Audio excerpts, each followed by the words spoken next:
The GT America Challenge comes to an end today inside the United States Speedway, Indiana, Indianapolis road course. The final round, two different champions being crowned today.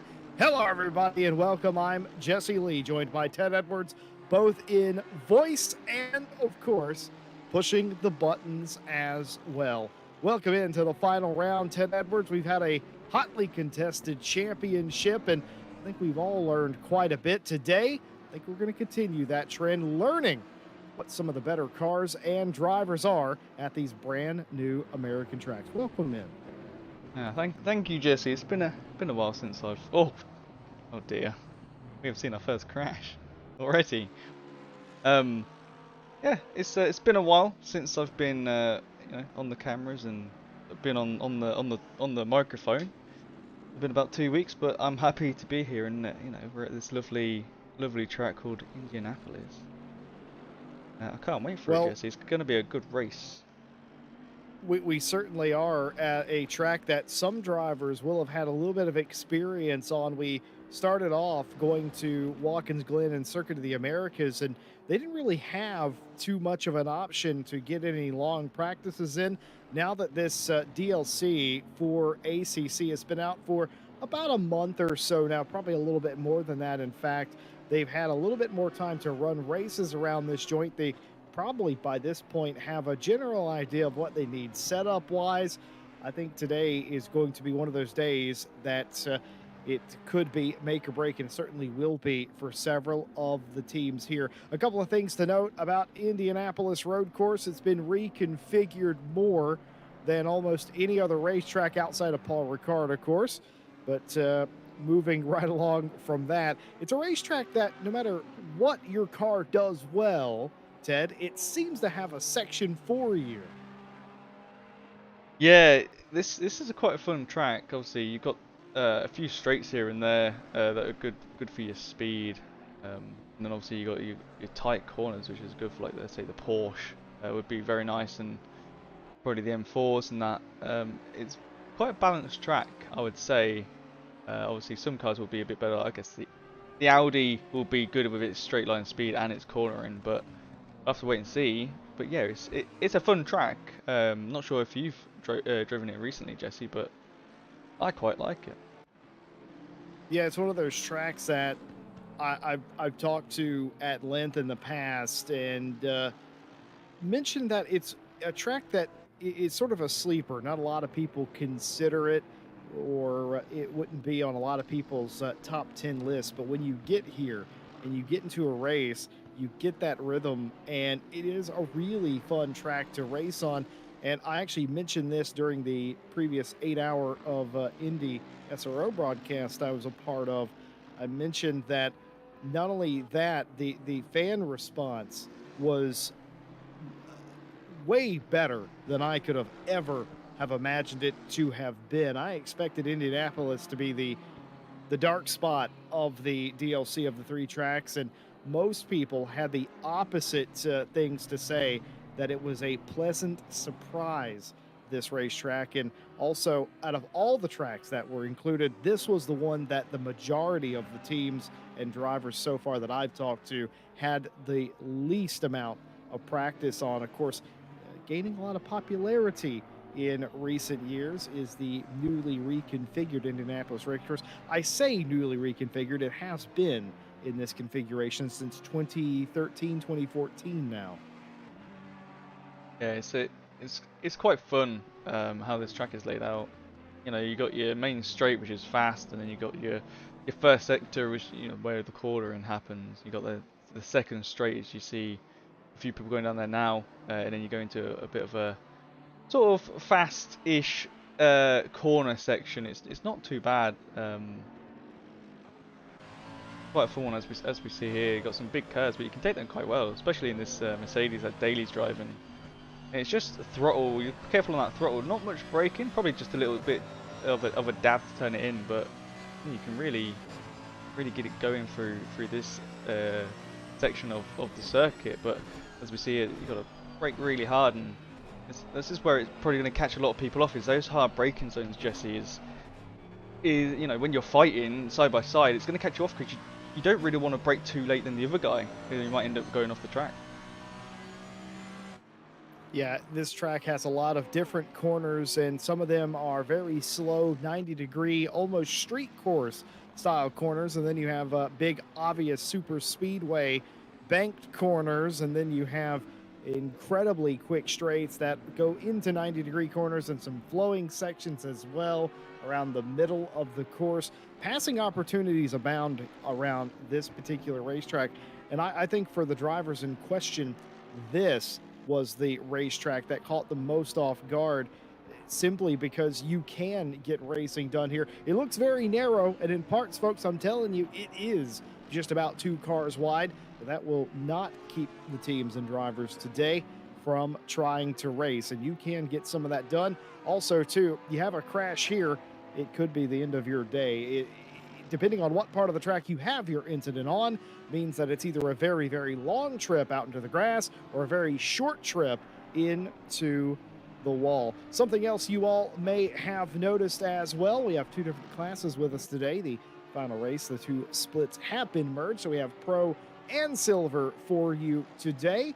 2 different championships to decide as well, spicing up the final round of this series.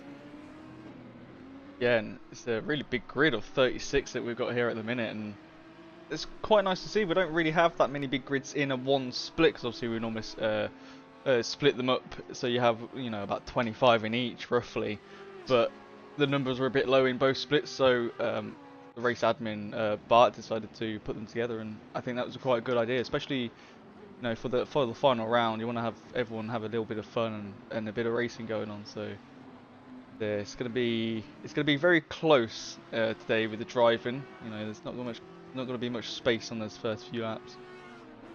You know what I will say this about this racetrack, usually when you're racing the road course, you have maybe 25, 30 cars racing on it on a good weekend.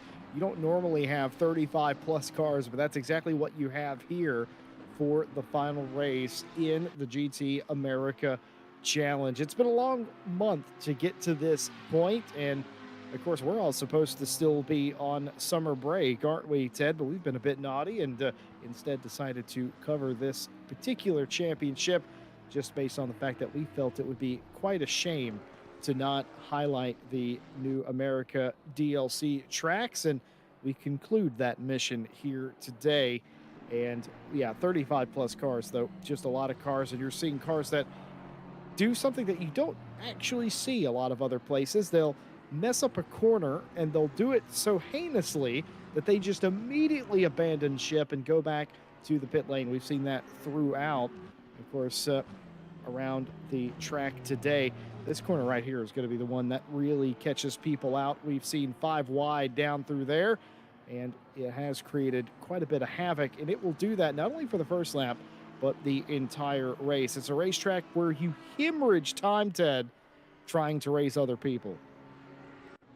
Yeah, and the thing is, if you race other people and you get that damage when you come into pit, because there is pit requirements today, which we'll go over during the race, but you've got to come down that long pit lane. Yeah, well, you come into the pit lane and there's your pit boxes, but see that massive straight there on the bottom of that map? That's the whole pit lane, and it's a very long time to come down there, and definitely don't want to be repairing damage. That's going to lose you a lot of time.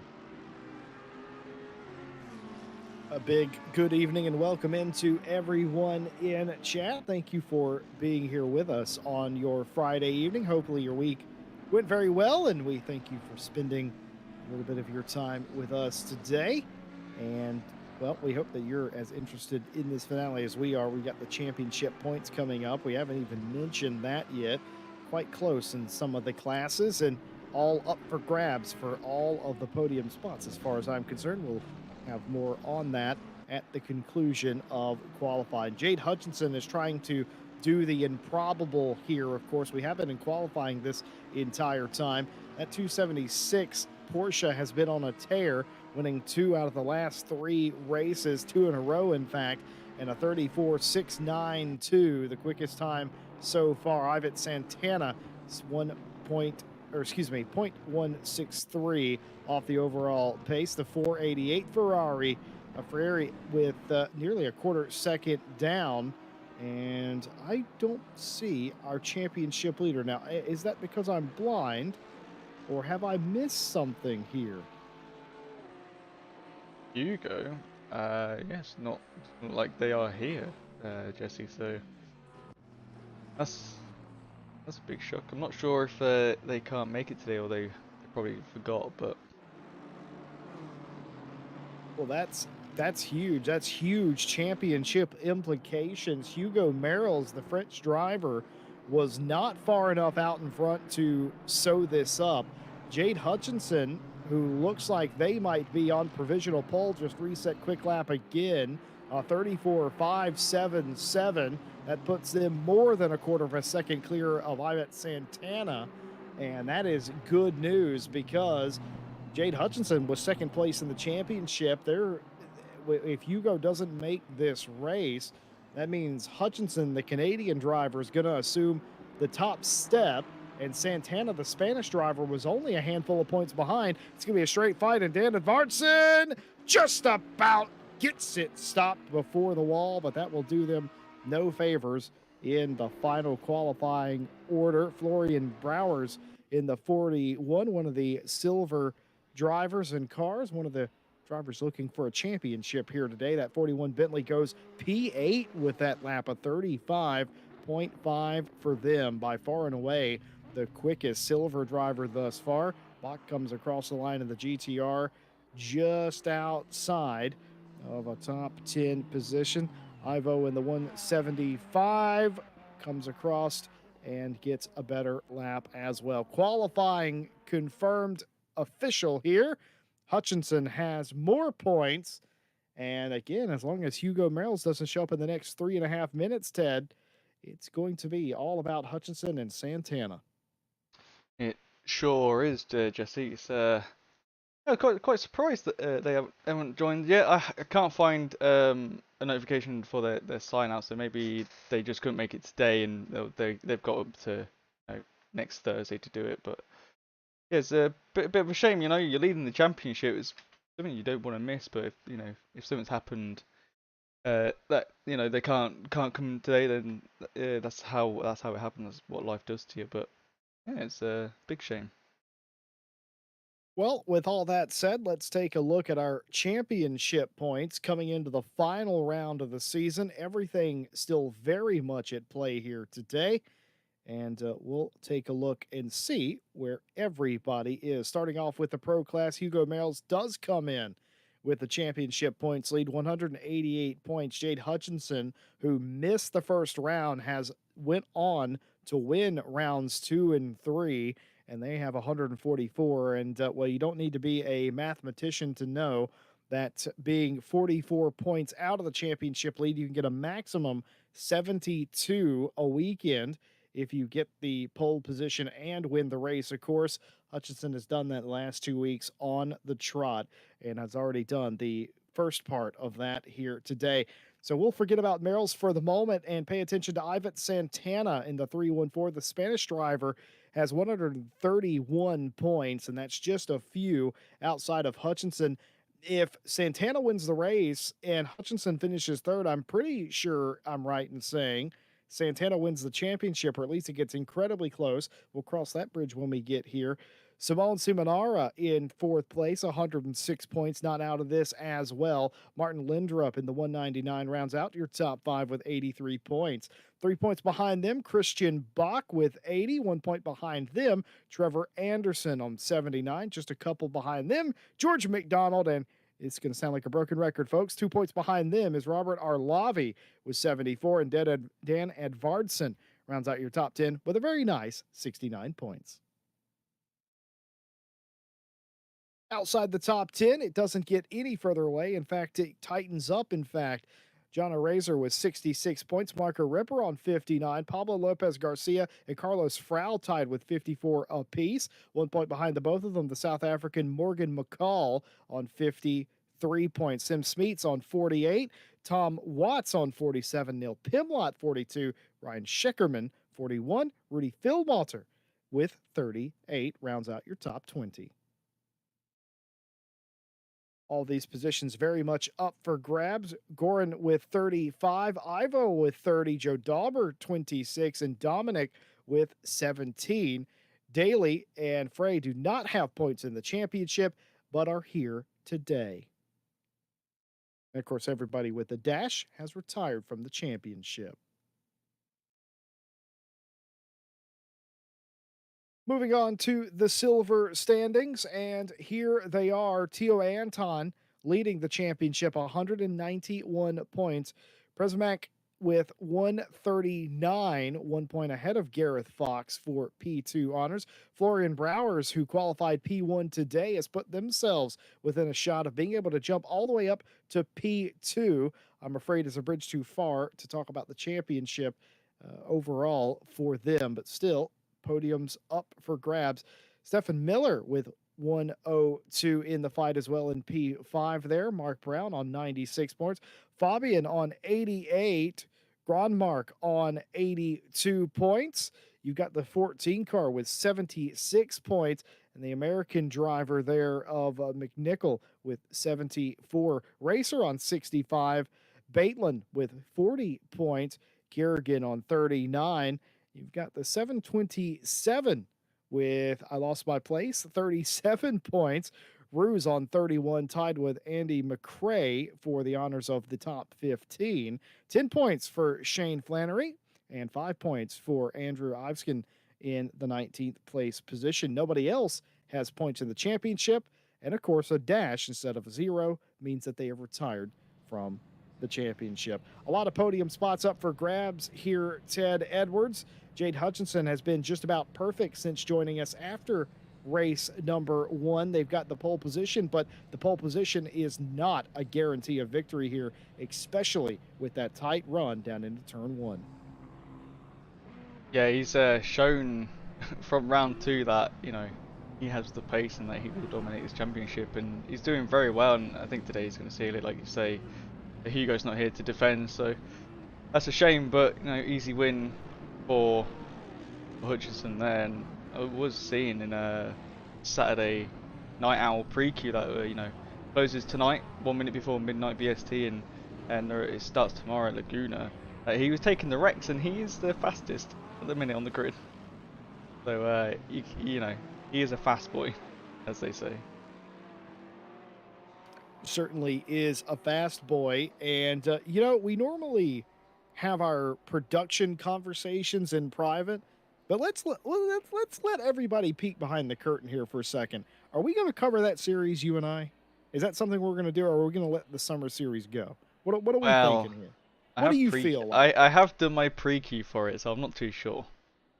Oh, okay. Well, in that case, you know what I'll probably do? I'll probably just cheer you on like a proud father. Oh, thanks, Dad. Absolutely don't mention it. You know, I mentioned earlier this track had been reconfigured about 500,000 different times.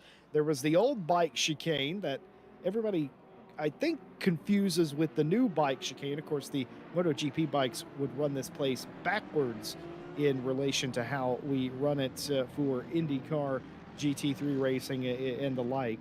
So that old chicane, I don't think is in use anymore. Obviously, when F1 raced here in the mid-noughties, this particular section of the track looked incredibly different.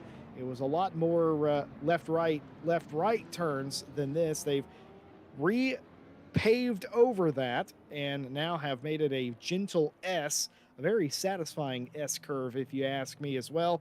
And here is this chicane. Yeah, so the bike chicane is still there, but the other bits of the track are used now to better effect, in my opinion. And of course, the original layout for GT cars and IndyCar did not incorporate this chicane area. They took to turn 1 of the oval, and due to safety concerns, they no longer do that as of 2014. We all take this chicane, love it or hate it. Ted, what's your thoughts on this particular stretch of tarmac?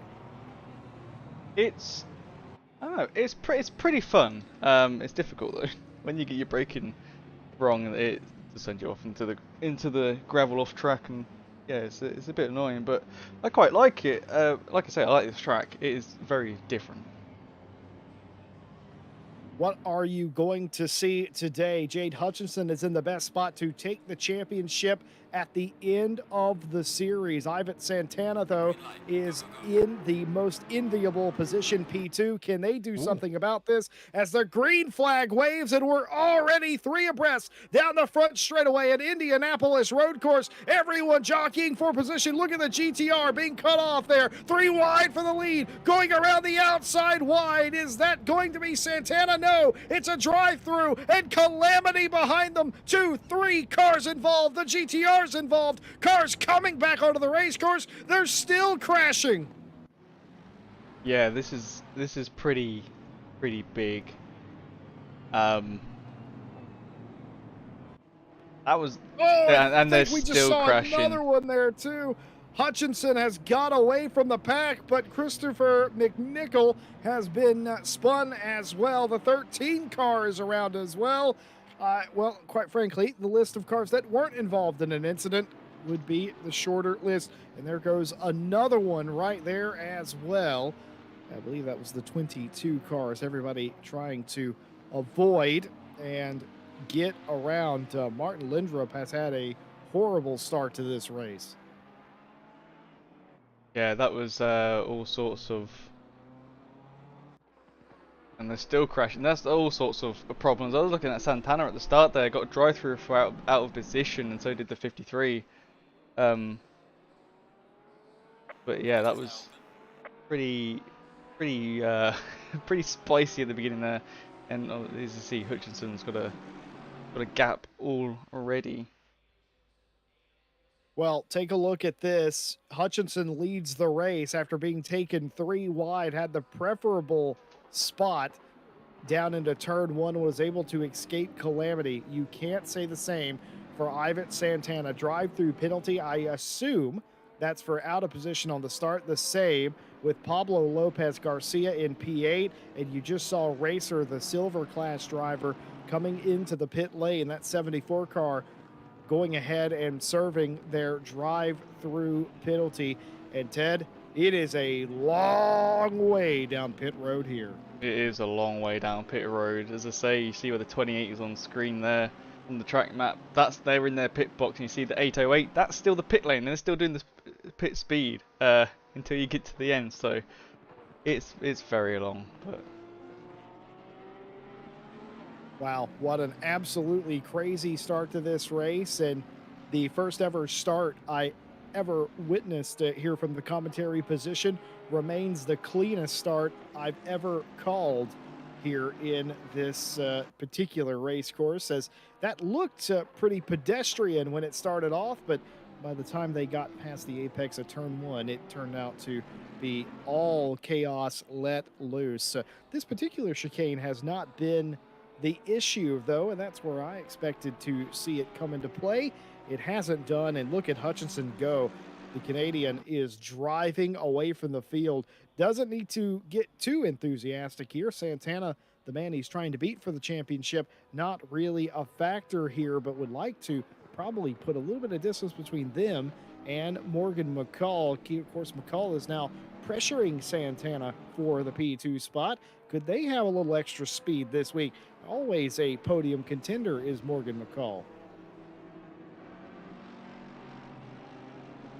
Well, I've just been informed we don't have any live stewarding for this event, but I tell you what, we do have. We do have our race admin on hand, as we do with every single series we run.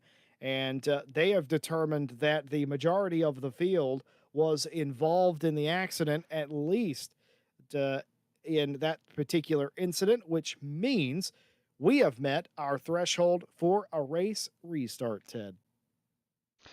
yeah, there was a lot of cars that had crashed there, and there is a rule with the live stewarding, which is not here. They would have called it, but you know, if there's more than 10 cars or so, then there would have been a restart. And as we see, there's a load of crashes there, so it is going to be a restart. But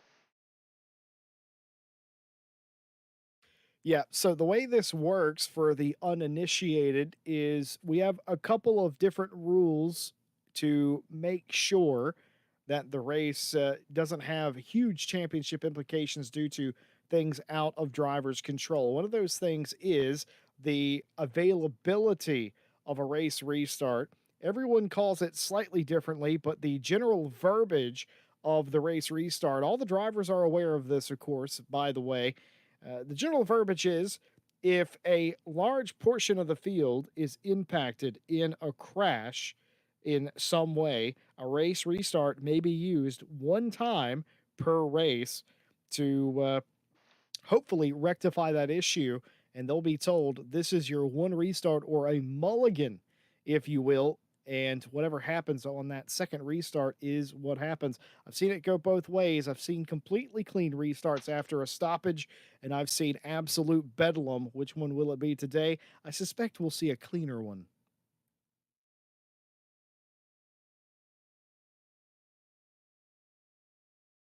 Well, it's going to be one of those where we have to reset everyone. Qualifying will, of course, stand. So there will be no retry for qualifying. The results from quali will be pulled and put back up in its place. We'll have a 5 minute cool down and jump right back into the race.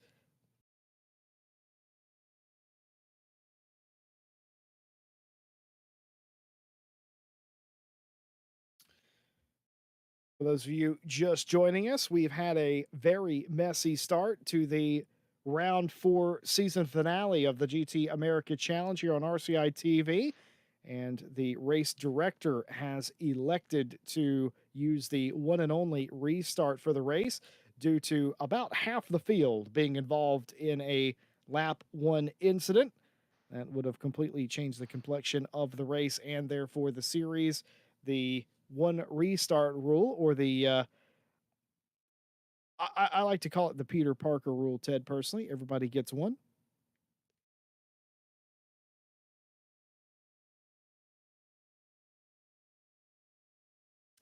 Ted's hard at work on the back end of the show. So in that case, you're going to get a little one-on-one Jesse Lee time here, a little radio Jesse. It's not even radio RCI at this point. How are you, chat? How are you? How's life? How's things? How's your grandmama? I'm now actively talking to a chat that's delayed by 25 seconds. That's what we're doing here today. Ted Edwards, of course, working in the background with I believe Mr. Barton Macha and the rest of the race admin staff to make sure that this is as quick and as painless as possible. There are some things that need to occur when a restart is invoked by the race admin. Number one, it's making sure that the qualifying order that was undertaken flawlessly is preserved, and that includes a download and a re-upload in that manner. And then after that, it's making sure all the drivers are informed that this will be a restart and their only restart that they are going to get. What you get on this start will be what you have to live with. And then there is the normal procedure of setting up the new race itself, which has a minute or so practice session and then immediately into a countdown clock for the race. All the teams and drivers will have to make sure they do their final preparation all over again. We'll have one more formation lap and we'll go back green. It will be a 1 hour race. We'll pretend that first start didn't happen. Ted, a lot of work you had to do just then.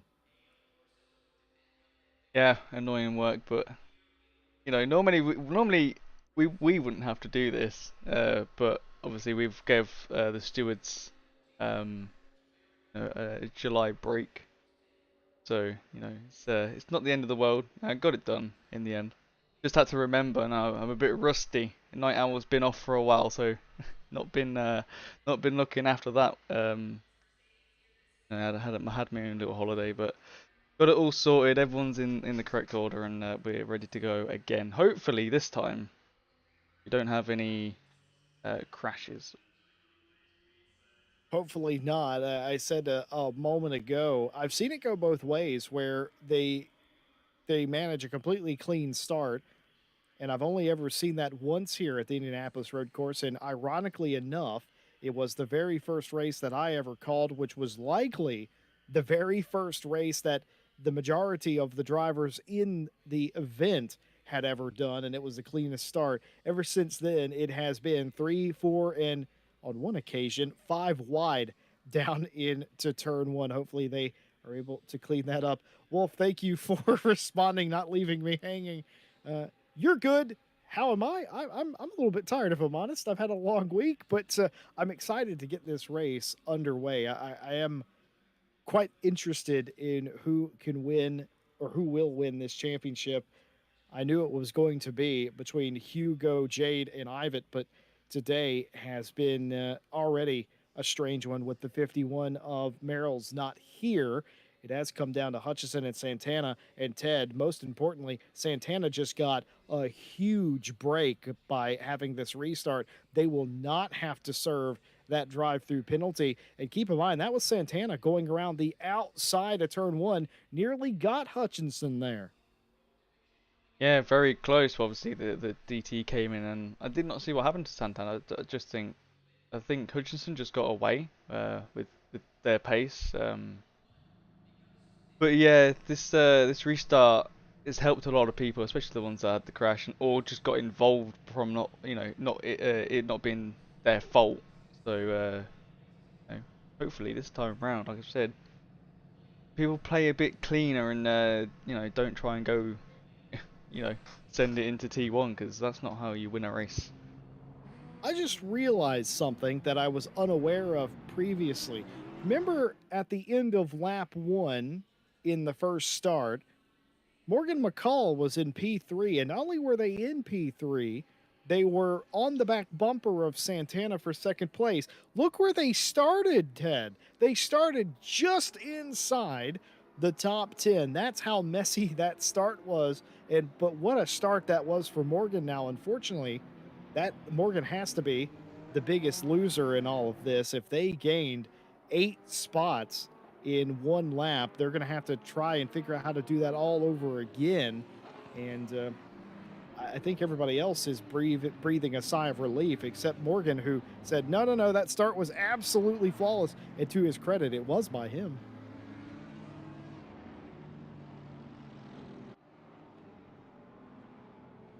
Well, race back underway. The pace lap, we will be coming to get the green. It is still a 1 hour race, 3:37 p.m.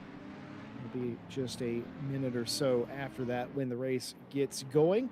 No threat of rain today. A pretty perfect day for racing, all things considered. 19 degrees ambient, 26 on the racetrack, and nothing more than a gentle breeze blowing across the circuit today.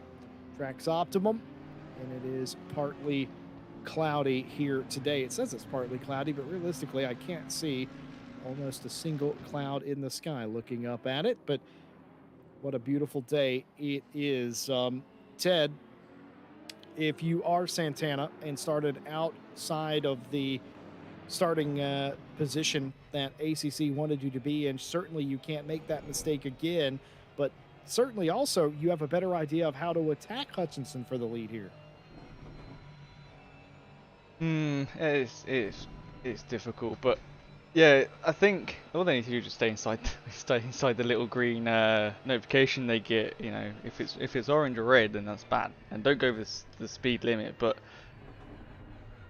they just need to just chill out a little bit on the start and just follow Hutchinson. They almost made it, like you say, round the outside into T1, but they would have set them up for the second corner. I don't think they need to do that straight away. I know Hutchinson, everyone knows Hutchinson does have the pace overall and the consistency just to stay out there. But yeah, I think some drivers just need to just chill out a little bit and enjoy this final. And then once the first few laps are gone, everyone's spread out a bit. Then that's when they can start going for some moves and that. But I'm not the one racing, Jesse. They are. Apparently, Jordan Daly also had a fantastic start. They will not be joining us for this restart, but they went from somewhere near the back to P8 as we go green again for the second time. It's deja vu. It's Groundhog Day. Everybody away cleanly. No drive-through penalties on the start now. And look at this. A nice start from Hutchinson. Looking down the inside, though. Is that the 488? I think it is. They're going to be side by side. No, that's not the 488. That's Santana, who is being swamped here by the 199 of Lindrup. Oh, there has been some accidents in the back of the pack, but it's not going to matter. They're going to have to clean this up. A car rejoining perpendicular to the track, but I think they just about have pulled it off as they're 3 wide. Andy McRae has gone off. They were backwards at the exit of turn 2. Oh, and it's calamity up in turn 3.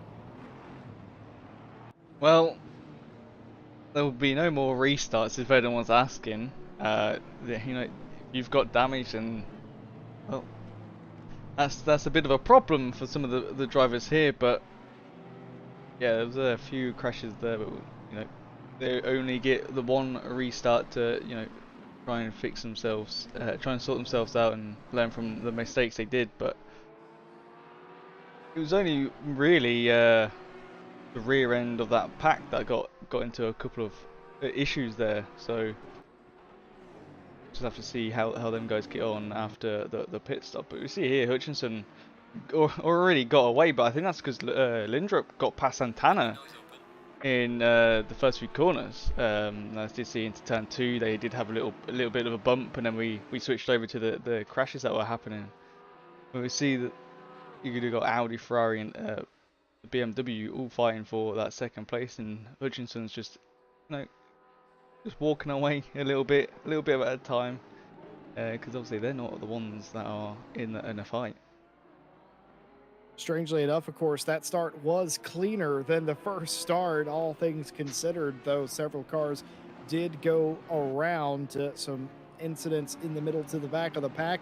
And yeah, Santana lost P2, and that was all because Santana looked for a move down the inside of Hutchinson into turn 1. That allowed Lindrup to try and stuff it around the outside. The very same move Santana nearly pulled off on Hutchinson on the first start of the race. It does work for Lindrup. They're P2, Santana 3, Edvardson in P4.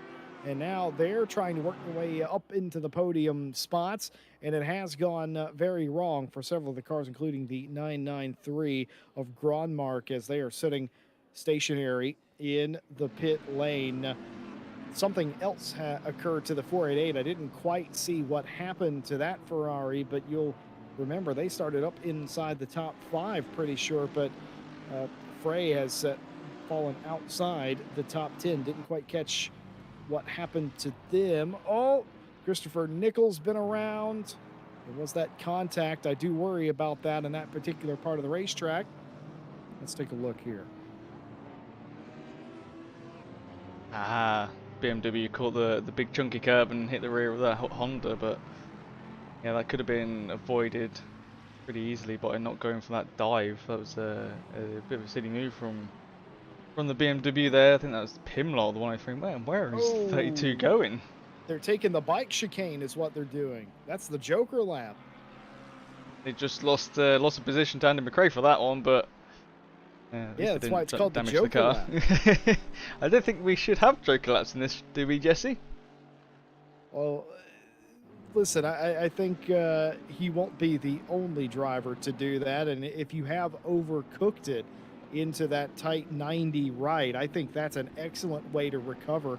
Yeah, you lost a position, but you didn't do any more damage to yourself really, other than you just took a long lap like they do in MotoGP for penalties. And essentially that's what happened there, and got back on the racetrack. No harm, no foul. A unintended, actually, I wouldn't put it past Indianapolis Motor Speedway for that to be intentional there. I mean, it certainly isn't. That chicane existed well before this particular version of the track was envisioned, but it is nice to have it. Florian Brouwers in the 41, the leading car in the silver class, P10, trying to outrun pro driver Rudy Philmalter behind them, trying to work on Marco Ripper in front as well. The very striking pink Bentley. I can't say you see many pink Bentleys, but you know what? I kind of like it. Yeah, it's got a different pink that we normally see, and What's this? Lap 1. Oh Oh, dear. this is not going to end well.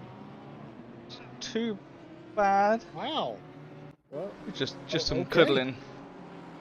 I will say, as we're going to be 3 wide on the front straight, Ratzovic and the 699 of a Razor, and I dare Oh, say, oh, it's going to be a crash on the front straight. The BMW of Racer goes around. The 808 silver car has had a couple of contacts with the inside wall and the outside wall. This all started going 3 wide here.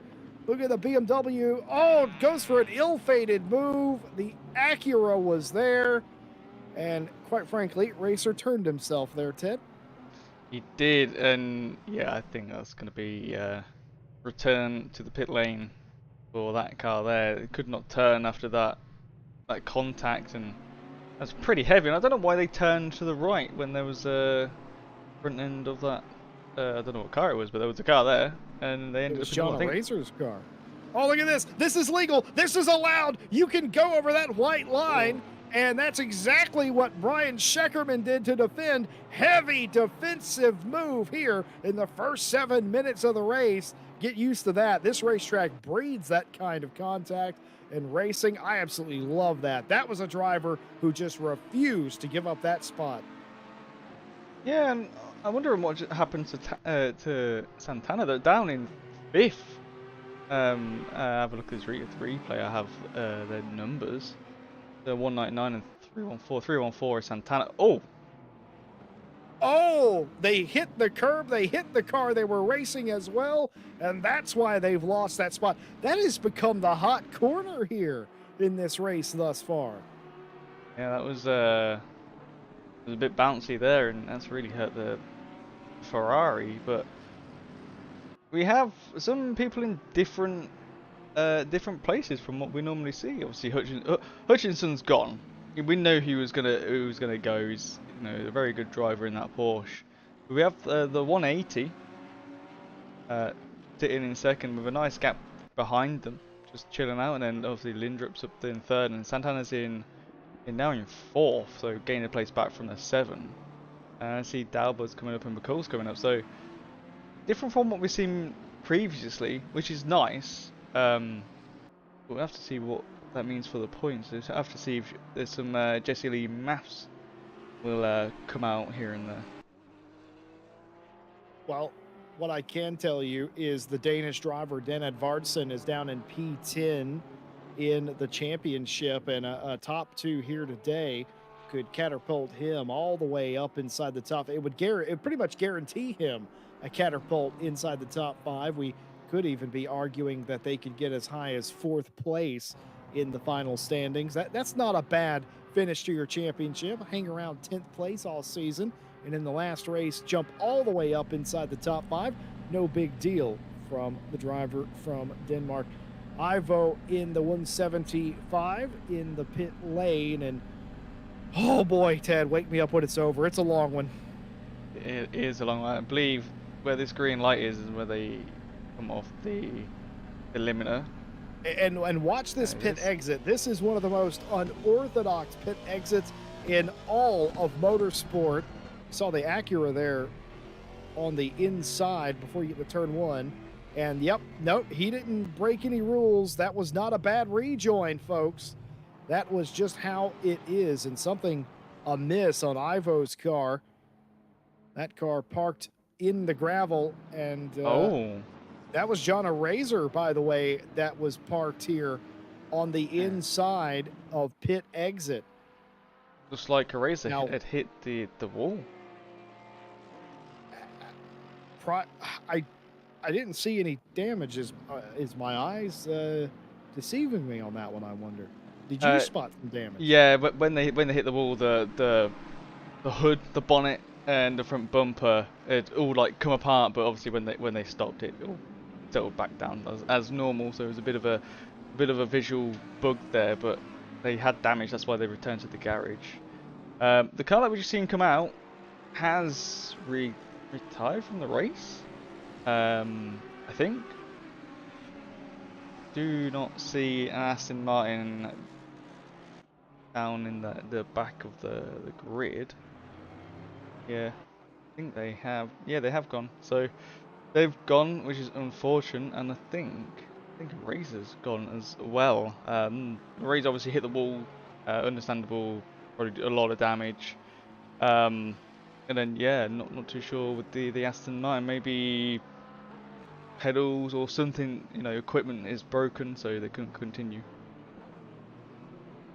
Yeah, just a couple of cars slowing, stopping, and returning back to the pit lane. All speculative, of course, but one looked like that was due to damage. One looked like that could have been some sort of hardware failure. Chat with us here as well, uh, mentioning that that looked very indicative of some sort of hardware failure, and I would not disagree. Something very strange there on Ivo's car that caused that, and of course, a Razor who is in a very nice position has now also retired that car. Phil Malter back in P11. Lindrup, of course, with that contact earlier in the 199, back to P10. Remember, that car was P2 there. Edvardson now has that spot. Santana maintains P3. Morgan McCall has done one, almost one better than they did on the initial start. They're up to P4 right now, and they were one of the fastest cars in that first 2-lap stint that we had. Look for them to continue to make up a little bit of time. Got 2.6 seconds the gap to Santana in third, but we'll pay attention to that as they've got by Seminara, Dauber, Ripper, Arlavi, and the lot. Keeping you abreast of the Silver Championship, Florian Browers leads the race today, but it's just a bridge too far, I'm afraid, for the championship. As far as it's concerned, they cannot win the championship, but they can catapult themselves all the way into P2. That's a very real possibility. And of course, this man, Tio Anton, in the 762 Bentley, they lead that championship, 191 points. It'd be a tall task for anybody to beat them. Prezimek has the best shot of doing that, but they are unfortunately not in a position to gain points as they are in fourth place, and Anton is in third. Actually, is catching up to Kerrigan there for P2, or excuse me, P3 in the class. Prezimek is in, what is that, fifth place in the race right now. Gareth Fox doing a fantastic job in P2, would be gaining quite a bit on Prezimek and Tio Anton, but again, just not quite enough with Tio doing a great job. P4 right now, P3 maybe here in a few laps. It's only getting better for Tio as they have somehow survived the melee in the early going despite being in the middle of the field. Rudy Philmalter, what's happened here? It's just a bit of rubbing. Oh, That was just a bit of cuddling. I would call that, but yeah, hard cuddling, I guess. hard cuddling. Fillmore is here. So, Lindrup's in the pit lane. I see. That's where they disappeared off to. I wonder what happened. I wonder if there was another incident, but there is not. So there is another replay from them. We'll have a look in a bit. But I want to have a look at towards the first few laps. Let's have a look at the 488 and the 40. Obviously, we missed a few bits here and there, and ooh, this is not a good line. McDonald on the curb. Yep. Oh, and he collects the Audi as well. And McDonald just somehow survives that. But the 488 just drives away, so didn't have the intent of giving the position back, which is which is not nice. He just bumped off another car, and someone else got stuck there as well. But you can see them in the background there. That Mercedes is still there, so not too much damage. Hopefully not. But we'll have to wait and see if the McDonald can get back up and see if they can fight with the 488 again. But Well, a bit suspect there. I expected that to be a difficult corner, and it certainly was on that occasion. Brian Scheckerman continuing this fight here, trying to make this work around the outside. The 762 of Anton fighting him all the way, and looked like Anton got the better of Scheckerman on that occasion, and of course now has moved up quite a lot, still in P4 in the class. Michael Herman, the 488, they brought that Ferrari down pit lane. The race has not gone the way that they particularly would have liked it to have gone. in the early stages, and now we see some of the cars making their required stops. Lindrup and Gronmark have done just that. Ted Edwards, what are the pit requirements for the series today that all the teams have to fulfill? So all drivers will have to fill a mandatory pit stop with a 57-minute pit window. So obviously it's open now. 43 minutes left to go. 1 litre of fuel, which will take 25 seconds. It is a fixed fuel, so you know, it doesn't matter how much fuel you're putting, it will just be 25 seconds no matter what. So you could run half fuel and then refuel and put another half in, and I think that's what some drivers would be doing, to be honest, because you know, lower fuel means faster lap times and a lighter car. Some drivers might take tyres, might not. Depends how the tyre wear is on this track, but I'm not too sure on that one. I have seen from the info we get, Santana's pit stop was on lap 2 with a 59.9. That's 59 seconds, 0.9. So almost a minute. And then we've got Pablo in the car 53, 1 minute 1. Then we see Carrigan with a 2 minute 14. So that's obviously damage. And I've just seen 488's got stop and go 30 for speeding in pit lane. Yeah, the day has gone from bad to worse to nightmarish for the 488. Bray has got themselves a stop and go, and that is speeding in the pit lane. No stewards, of course. Stewards are on holiday. All stewarding is taken into account post-race, but that is a ACC assigned penalty for sure. And I was wondering if we would see a stop and go today based on the unfamiliarity of pit lane here, of where the lines are. And of course, it is quite. You always push it in pit lane, don't you, Ted? Because you can lose a lot of time. You can make up a lot of time too if you get it right. And pit lane here is quite interesting because you're sandwiched in between two walls, the inner and the outer pit wall, and you're trying to go as quickly as you can in that lane. And then it is a blind turn right before the timing line where pit lane speed limit has to be engaged. Yeah, it's just one of those long pit lane things that happens. You know, you come into the white line, you stay in the white line, come in, you know, into pit lane, and it takes forever to get to it. And then by the time you get to it, you're like, oh dear, I'm going over. But also, what can happen is you knock your speed limit off, and you're leaving the pit lane, going down that long straight, and you knock it off by accident, and you accidentally, you know, speed up a little bit too much. But who knows what happened? That is unfortunate. They are in the pit lane going to serve it. Wonder if they will come back out again to finish the race. As you see there on the left hand side, they just stopped in their pit box. Yeah, very unfortunate, but that's the thing. You know, you've got to pay attention to those little things. Of you know, practice your ins and outs. But I know on the out as well, Jesse, you can get a track limit warning. Yeah, you certainly could. I was going to mention that a bit earlier, but I got so distracted from all the chaos that was literally happening in between turns 1 and 2. I completely forgot to mention that. Right, you are. You can certainly do that. It is a strange pin out for sure. What has happened to Gorin? Radosevic. Oh, and they've just spun the 54. And another tap for good measure, getting into the corner. That was not how they had planned that out, but that was Dominic Joy, I'm pretty sure, in the 54 BMW. They got sent around. They're back in 28. Gorin is in P17 for the time being. Joy, by the way, has finished their pit stop. And I don't know if that was in response to that incident. I think so. Yeah, it says here lap 9, so I would say that was they got the damage and just thought, I'd go and repair it, which is very well played. You know, there's a lot of rear end damage and a bit of front right. Obviously the 22 didn't really have anywhere to go. You know, missing their brake marker, but didn't really have anywhere they could just, you know, like Joy just showed us going off track, but there's no car in front of him because on your left is a wall. And normally on other racetracks you don't have a wall there. You can go off onto the grass or curb or gravel and get, you know, not hit anyone and save both cars. But on your left, Jesse, it's just a massive wall and you can't go past a big concrete barrier. No, you sure can't.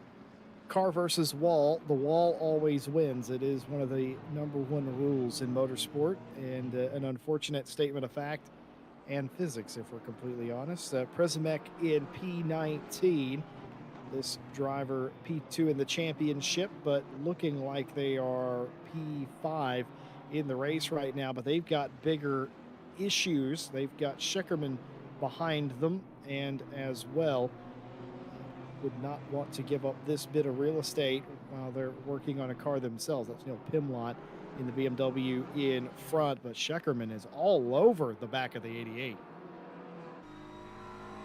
Yeah, Sheckman, pro class, trying to get past the silver class here and going for a move and has stuck it. Well done. That was a very good move. And maybe Presmek sort of let them through. You know, it's only a pro class. It's not, you're not losing position in class. It's just an overall, but you don't get points for the overall. So maybe just a little let through because it was very clean, very nice. Well done to both drivers for that and Sheckman for making the move well. Oh, the 88 almost almost goes into the back of the 911 there, but didn't, which was very nice. And do see leader of silver class in the pit lane now. Florian Brower's in the slow-mo racing 41 pink Bentley. That car in the lane to the attention of the team. The first pitter from the leaders in the silver class. Pits from the lead, in fact. I will give Scheckerman this credit. They've been incredibly aggressive thus far in this race, but in my opinion, also fair. This is not your cue, Ted, to dial us up a replay showing me that Scheckerman had a little bit of more contact than I think he did with somebody. Don't do me like that, but very aggressive, weaving back and forth, which I know some people will probably take offense to. I love good, hard racing when there's no contact. Is it the most sportsmanlike driving? Probably not, but man, it's fun to watch and call. But that move they had previously made was quite fantastic. I think we can all agree. And now the 911 of Scheckerman closer to Pimlott, and hopefully that will open the door for Przemek to get by them as well.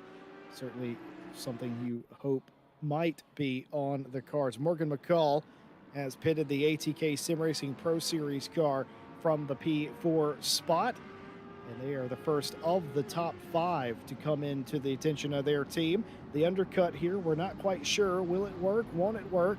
Morgan McCall banking on it at this stage. Yeah, I was just watching Bowers coming out of the pit, and they're down in 26th now. Now, they were top 10 because they were first in silver. Held that for a very long time. Now they're almost last. Obviously, Grommark had damage, so they pitted really early on. As soon as the pit lane opened, they were in to repair. So obviously Bowers is really far back, but obviously this is a very long pit lane. That took them 1 minute 36, so that's got to be damage, I would have thought, because it's 25 seconds you're sitting there, because you can just go in, get a litre, and off you go again. That's only going to cost you 25 seconds, but I think some people are taking tyres as well, so that would equal almost a minute. Obviously, if you get your box right, it's a good stop, and if not, they've got got to move your to be centered and stuff like that. But 1 minute 36, yeah, that is damage. Obviously, Lindrup came in at 1 minute 44. Obviously, they had damage from the context they were having with the other Audi.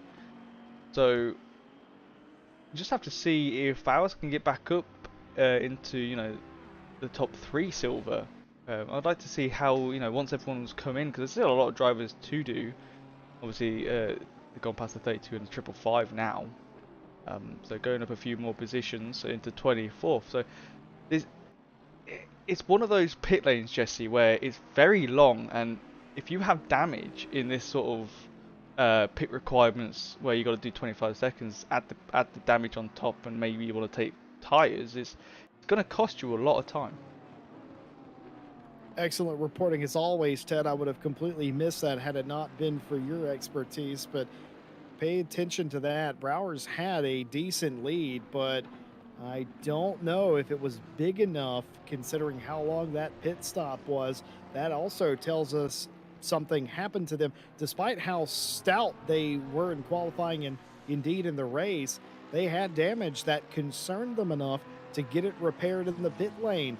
And will that drop them spots? Only time will tell. Rudy Philmalter in the lane now to the attention of his team ahead of the halfway point. I would argue most of the teams here, Ted, now feel free to disagree with me, you do more racing than I do. I would argue that most of the teams are going to come in around halfway. Nobody's going to try and go long here today at this racetrack. Your thoughts? Yeah, I would expect some of the drivers that aren't too confident maybe in the tyres, or because this is a new track. It's been out a month now or so. People are still getting used to it. Probably haven't driven it that much in racing, but practice. So we sort of have to see. Obviously, here comes Robert now in the little 189 to do their stop, and I got 7 in front as well. The Audi doing there. So there's some coming in about half time, halfway through. 22's coming in as well. Look how long this is, Jesse. Got to come all the way down here, and you're still not at the line yet, folks. There yeah, we exactly. Took the words out of my mouth, Ted. Talk to us as Sheckerman passes through, and yeah, Sumanara, Arlavi in the pit lane, Radosevic, Pimlott, all in the lane. Talk about this pit lane. It is quite strange. It has that very long pit in where you can absolutely gun it, but it is blind up until the point where you hit the line. The line is clearly marked. It's not a problem with that. It's just that you're trying to hit the lane at speed. And then, oh, a little bit of sideways action there from Sheckerman, absolutely pushing that 911. But it's only that. All the pit boxes are at the far end of the pit lane as well.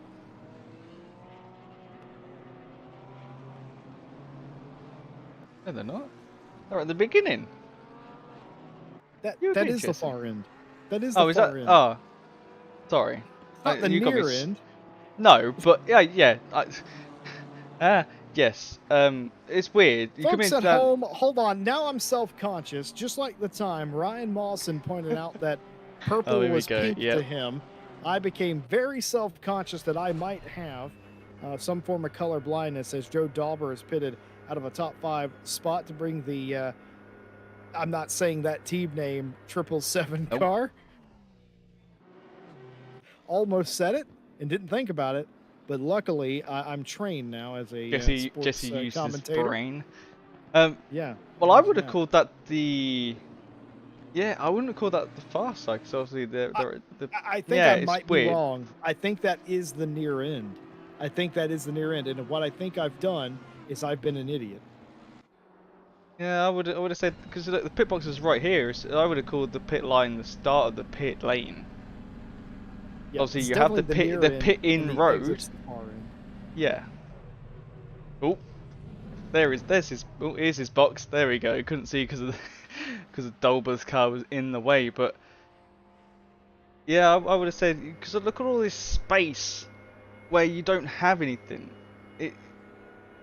I would have called that the far side, but it doesn't matter. But yeah, coming down that pit lane is the pit entry road is very weird because it's so long until you get to. It starts there, as we see from this camera. It keeps going and going and going, and on the right there's the line right there. You see it with the orange board. It's so long. So you put your foot, you come in, you think, oh, where is it? And then you put your foot down. You sort of waiting for it, and then sometimes you can just get on the brakes a little bit too late, and you're speeding as you come over the line, and there's your penalty. But you do your pit stop and you come out again, and you got so long till you can get to the end where the green light is to say, hey, you can take your pit limiter off, and then you come up to that sharp right, and you got to come out properly. You don't come out crossing the white line because you'll get a track penalty, track limit for that. And it's a weird pit lane. But I don't mind it too much. You just got to practice. But yeah, it's a very weird one.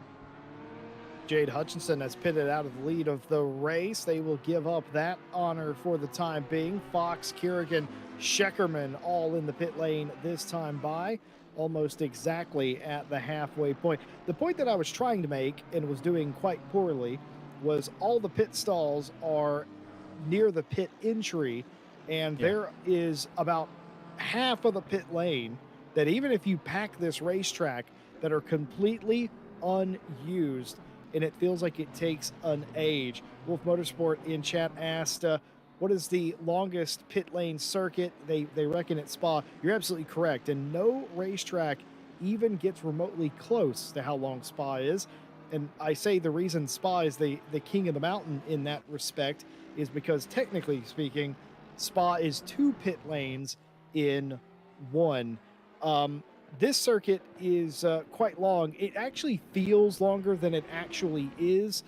Ted Edwards, I actually don't know how long because I've never actually timed it. But how long is pit in to out here? Because I know, what is it, at Spa, it's 120 seconds or more.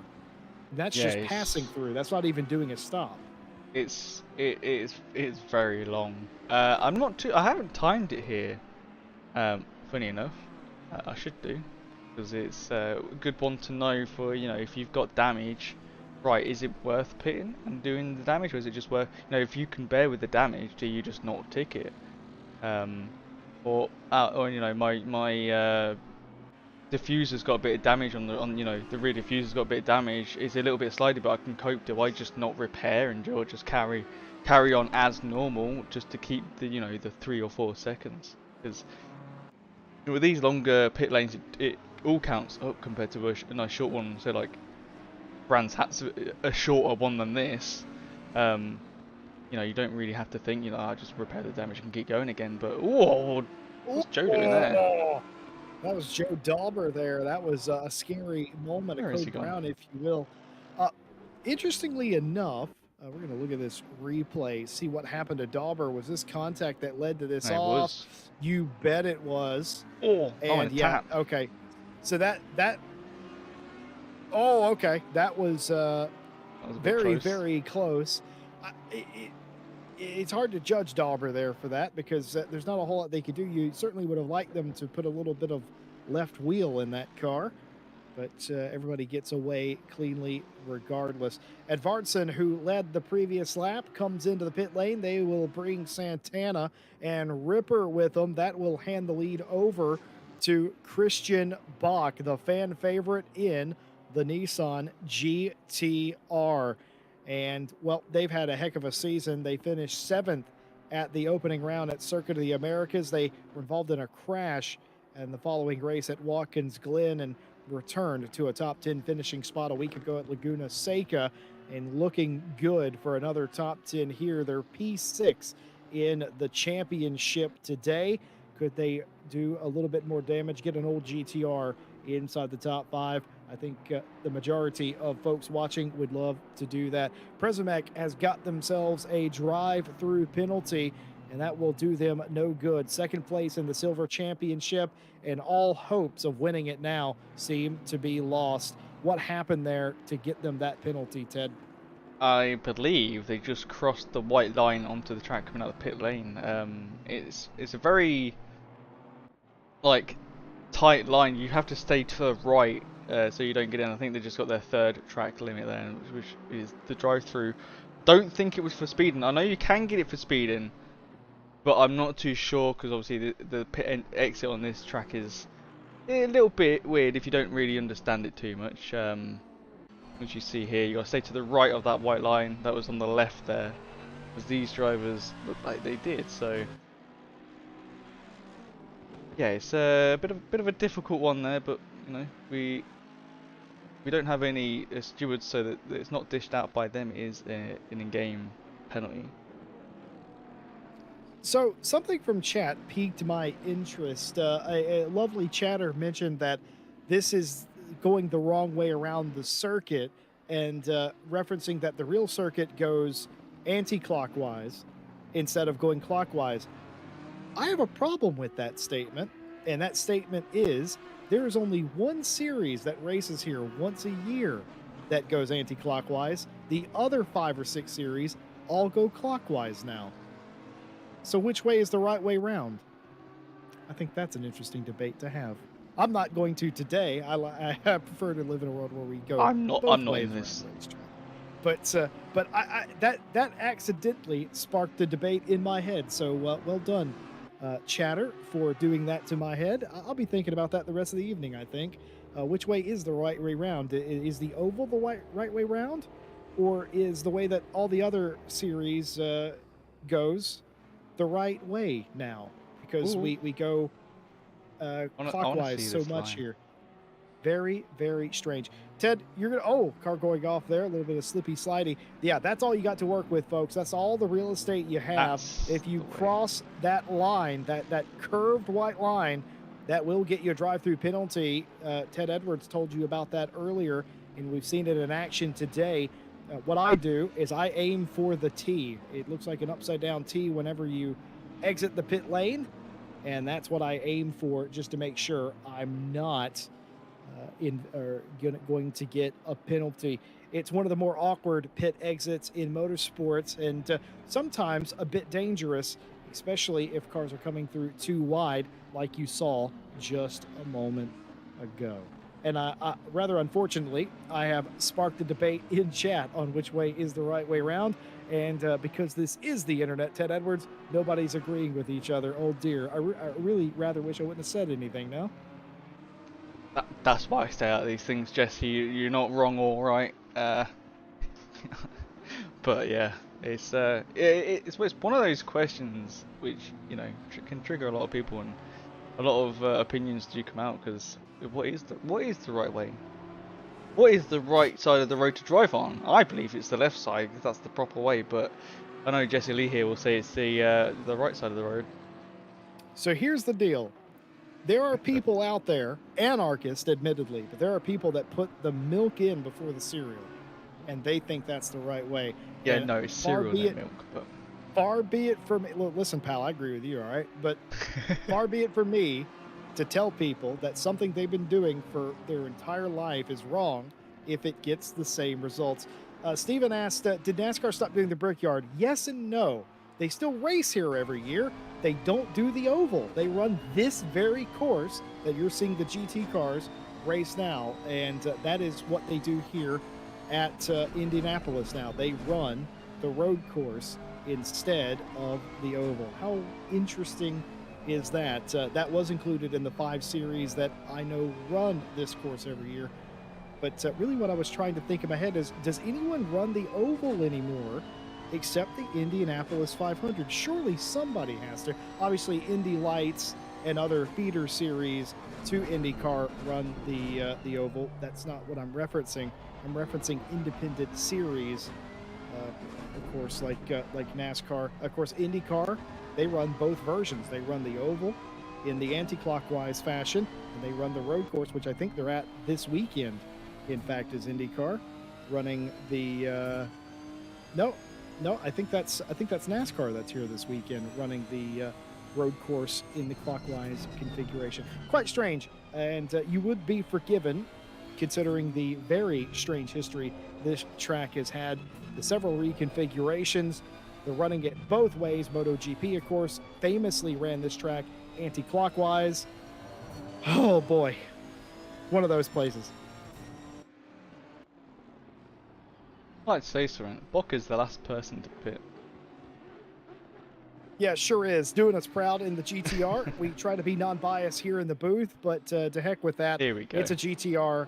What do you want? And our prediction rings very much true. Now, look at this pit entry. This is why I call it a blind entry. You do get to see the marker board, but it is a hair-raising long time.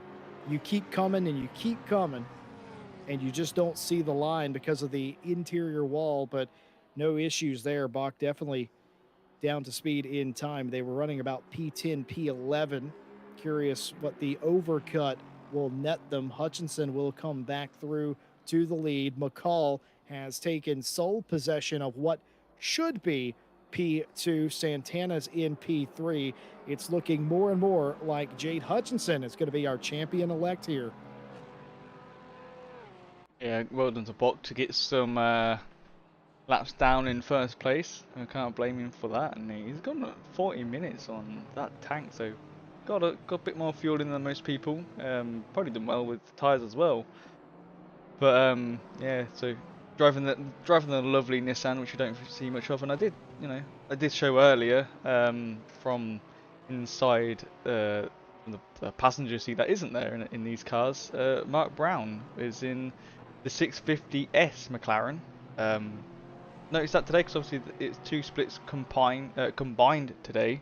Um, to increase the numbers, and yeah, they're driving in the old McLaren, which is nice to see. And I would have thought, by looking at that, they were practicing for the next the Night Owl Summer Break series that is happening, because that is with the old cars, but they aren't signed up to it, which I thought they were getting practice for, but maybe not. Ted, old cars at new racetracks? Where in the world could one sign up for such a race? You can sign up for such a race on racerci.com, and it is a Saturday Night Owl Summer Break. You have until 1 minute to 12 BST to do your pre-queue laps, and the first race is tomorrow night. So if you don't have time to do it, you can also wait until the race is finished tomorrow. So on the Sunday you can do your pre-queue laps, or next week before the next race, and you can get put in for round 2. There is 4 races. We start at Laguna, do Indy, do Kota, and then finish with Watkins Glen.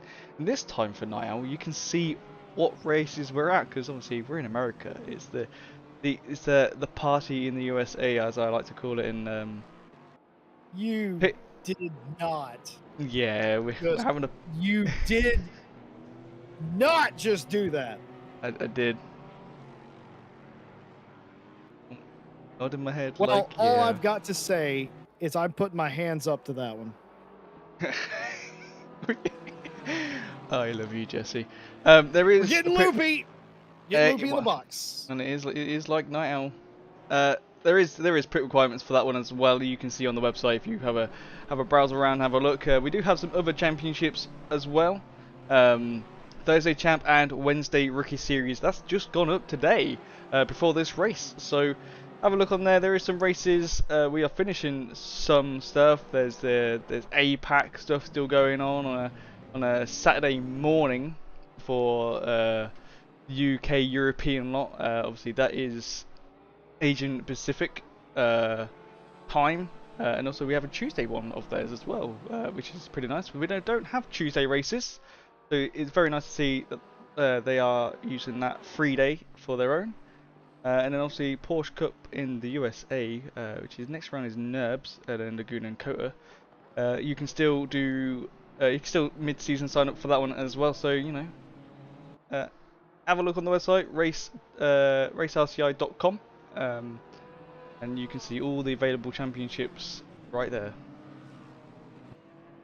Very well said, Ted. And I think my intro to that was flawless and didn't sound scripted at all. But, we do have so many different fantastic series to run in, and they all vary very differently. And it is quite nice. Oh, as the 488 got in the back, was that the 333 Porsche? Yeah. It sure was. That was Miller. And I don't know if Miller had an issue or what, but absolutely paid. The ultimate prize for that got spun out. The Tenacious Tortoise team, one of the oldest participating teams in RCI. But back to what I was mentioning earlier, we do so much with the content in ACC. There's series that generally that incorporate one specific region's cars. Obviously, Ted is the race admin, of course, for Night Owl. He's elected to do his series with only the old gen GT3 machinery. Now that is a fantastic idea as well, and many more besides. And racerci.com, mid-season signups. Doesn't matter what your skill level is, folks. We have a split for you. Final 15 minutes of the race, and therefore the season. Everybody can ignore the pit window now. They've all completed their stop way ahead of schedule. Hutchinson out in front, 25 plus seconds to Morgan McCall in second place. McCall has a battle on their hands, though, because Ivet Santana has recaught the 540 Mercedes AMG, and they're going to fight it out for second place. Santana trying to do anything to better themselves in the standings. They might just come up a bit short in winning it, but they surely are trying to secure second place. Ripper P4 Simonara has done nicely to get themselves in P5. Arlavi has done a good job in sixth place as well. Phil Malter in seventh, and then the first of the silver cars, Rowers, who pitted somewhere near the middle of that cycle. Actually might have been the first in his class, though, in the cars in contention. They've done a great job getting that back out in front. And what's happened to Prismac? Oh, no! A huge crash there in turn 13. Now, what on earth happened there? It just looked like the 88 just got braked a bit too late for the corner, and unfortunately Miller got hit again in the rear again. My question is, though, Ted, why would you then attempt to make the corner? Why wouldn't you just go wide, knowing that there's asphalt out there? We see a lot of that from some of the drivers. Yeah, they can drive fast and they can do the pre-qualifying quickly, you know, stuff like that. But when it comes to some things like that, you know, we would say that's common sense. But we've been doing it for driving for a long time, sim racing, whereas some people probably knew. The 88 might be a bit newer to, you know, if you're not going to make the corner, just turn left or turn the way the corner doesn't, so you can miss the driver. But yeah, it was, you know, that's just a little mistake that happened, and Miller got it again. You see the background, Miller's a bit slidey with all that rear end damage. But yeah, it's a big shame. But you know, if they put the report in that the stewards do post race reports, there is still stewarding. It's just not live, so. Have to wait and see. But I did notice one thing: Miller, Grommark, and Brown, the Tenacious Tortoises, they're all in the old cars. Now, is that them having a little bit of fun with a little RCI mini championship? Do you think that is definitely the old Porsche as well? Yeah. Are they having fun? You know, doing old cars with, obviously, if they're all doing it. This was a premeditated thing. There's the 650 McLaren as well. That's obviously premeditated. Are they looking for something? Are they out here just to have a little bit of fun, knowing it's a short championship? Are they testing for a series or event? Are they trying to see if the old cars are viable on the new racetracks? Of course, new racetracks, different BOP, of course. ACC has a BOP set up per racetrack and era as well. Could be a lot of different things. Quite curious, Ted, what your take on that is. Yeah, I don't know. I think it's just I don't know the guys personally, but I've raced a lot. You know, a lot of times with them. They've raced in Night Owl before, back in the day. Not sure if they still do in the normal championship. But I do see them driving a lot, and then, you know, team events, endurances they're in, and you see them, and they're good drivers. You know, they still make this little mistakes like we do, but I think they're just having a laugh. I think they're just lads having a laugh.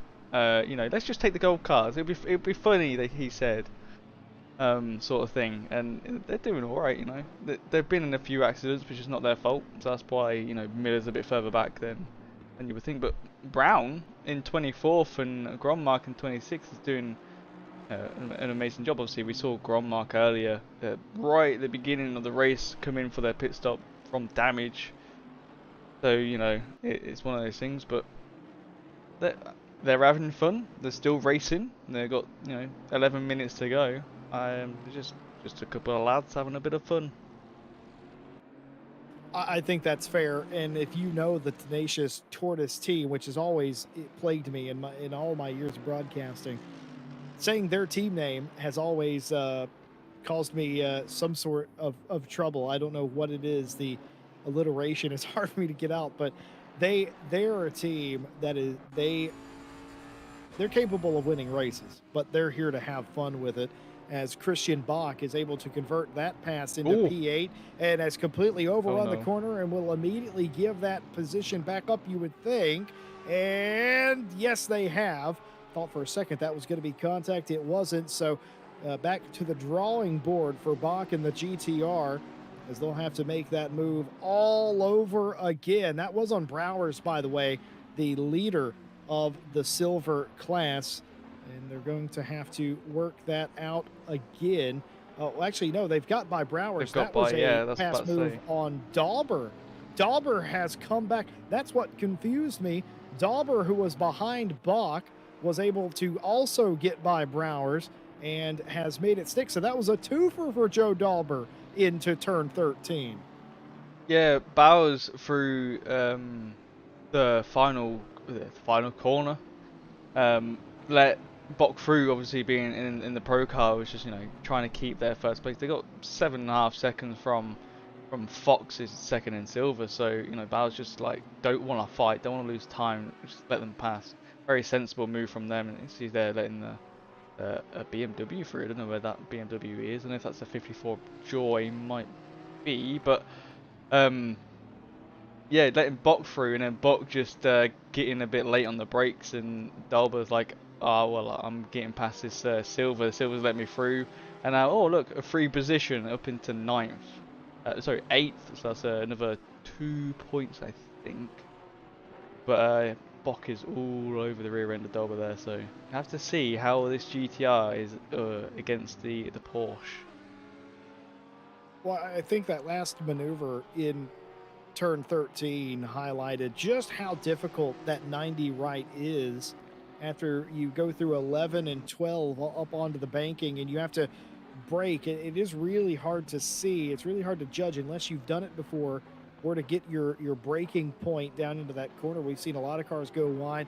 Bach did exactly that. Didn't even need to go as deep as they did, but just a little bit too late and sent them completely off the racetrack. But now they've got it done. Bach up to P8. P7 is the best they finished this season, and that was back at the first round of the championship at Circuit of the Americas 4 weeks ago. One more spot would get them into that position. They've got about 8 seconds to Rudy Philmalter they're going to have to make up. But if they can do that, they could equal their best finish this season. And keep in mind, they're fighting for a spot in the top 5 in the final standings as well. So all positions will help. It's actually a little bit better than that. I cheated Bach there. It's not 8 seconds. It's 7.6 seconds. Yeah, Bok doing an amazing job getting past Dolber there in the first corner, I believe. It's just a straight line speed. It's an older car compared to the Porsche. I think about 3 years difference or so. I think. Could be wrong, but the Porsche just isn't the fastest in a straight line. It's a good car, but this track is, on that main straight, well, Bok deep again. It keeps it going, but yeah, Bok obviously got the slipstream and obviously the top speed anyway, and made it really easy and got past them before the first corner and it got the braking point perfect that time. So just have to see how the Porsche is in the tow now. Probably not as good as the Nissan, but yeah, as you see, it's flashing off the lights from Joe, but boxing, he's just like, yeah, whatever. Do me a favor. Do me a favor, Ted. I'm sorry to ask favors, and I'm really sorry to do it live on air. But say Nissan for me one time. Nissan? No. Like I'm saying it the proper way. What, in Nissan? It just feels wrong. That's not what I expect. Well, Oh, it feels wrong, Nissan. but that's actually how it's. Moving right along, race replay. Goran Radosevic here. Has this been another issue into 13? You bet it has. And the Triple Three, at some point, has to wonder what they've done to deserve this. Well, the bright green, maybe that's a target. But yeah, Miller's just getting beaten around the place, which is it's not nice. He's trying to let, as you see there, trying to let the traffic through because being nearer the back, second from last out of the cars that are on track now. We've got 29 out of the 36 we started with, but obviously the crashes and stuff and people not wanting to carry on, which is fair enough. It's their race at the end of the day, but Miller's just trying to let people through. And then the 22 here just comes along and goes, oh, my brakes don't work, I will use you as a brake. But poor Miller, taking all the abuse today. I think it just highlights how difficult turn 13 is. This turn here leading into 14, it's so difficult to get that right. And turn 1 here, a hotbed of activity, trying to stay on the outside. Now, that's a valid move. You see a lot of passes, especially in open wheel cars, but we saw it in stock cars and GT cars last year as well here, where if you can hang it around the outside, a turn 2, you're almost guaranteed that spot because 3 and 4 are right-handers, and you're on the right side of the racetrack. No pun intended. Dominic Joy finds themselves in the middle of a three-way battle. McNichol in front of them, and the 14 Lexus behind them. One of the rare Lexi in the series, and it does compete still here in the U.S. on a routine basis in several tin top series, so right at home here in America. You know, Ivet Santana may come up short in winning the championship today, but it's not for want of trying. Santana has run the quickest lap of the race, has done everything right. The only thing they're going to come short of today is beating Jade Hutchinson, who looks like they're going to win 3 races on the trot. Yeah, Hutchinson. I think if Hutchinson joined for race 1, they would have taken all the points, and that was a move. Anton going a bit deep, and there's a bit of a switchback from McDonald there. Talk about Anton for a brief second. Remember, they spent the majority of this race in P4. Pit stop worked out for them, and now the 762 up in P3. And that, of course, is more than good enough to win them the silver championship. And Browers might go on to win the race. Only has a 4.5 second lead on Fox, though. You got to be careful. Gareth Fox will, of course, outpoint Tio Anton, but it's not even remotely close. Fox looks like they're going to take second place in the championship, though. Tio will win it, and maybe, this is not a promise, this is a maybe, Florian Browers, who's going to win the race today, might take the third step of the championship away from Przemek, who is currently second. An unfortunate final race for the Polish driver. I'm just looking here, and Santana's taken the Speedy's fastest lap away from Hutchinson. And I'm trying to see if Hutchinson has got all the fastest laps since he joined. I can tell you he has. He has. Then is he not going to get the fastest lap for this race? Is his streak going to end? Well, if he doesn't, it's not max points. You can get a maximum 72 points. That's points for pole position, points for fastest lap, and points for winning the race. You can get 72 if you do all those things. You obviously get less. I think it's 68, 69, somewhere in there, if you get all of them except the fastest lap. So that's what I was saying. Santana has done everything they needed to do today except 69. win the race. It's Nice. 69 because pole position is 4 points. First place is 65, and obviously fastest lap is 3, but we take that off. So get a nice 69. And pit window is closed, but it doesn't matter because everyone's completed their mandatory pit stops, which is nice to see. And the leader is coming to get the white flag for the race and the season. It's been an eventful first race here at the Indianapolis road course here at RCI TV. I almost gave him the URL again there. I stopped short of doing that. Hutchinson, Race. what can you say? Missed the first race, came in firing. Max points in race number 2 at Watkins Glen. Max points 1 week ago at Laguna Seca. Doesn't look like they're going to take max points today, but don't need it. Surprise championship win for Hutchinson. Needed somewhat of a miracle to get it done today, and has been afforded just that, Ted. Yeah, and I can see the tyres in this car are pretty dead, but their pit stop was a 1 minute 34, so I'm not too sure. I guess in 1 minute 30s, 1 minute 40s is the one with the tire change as well.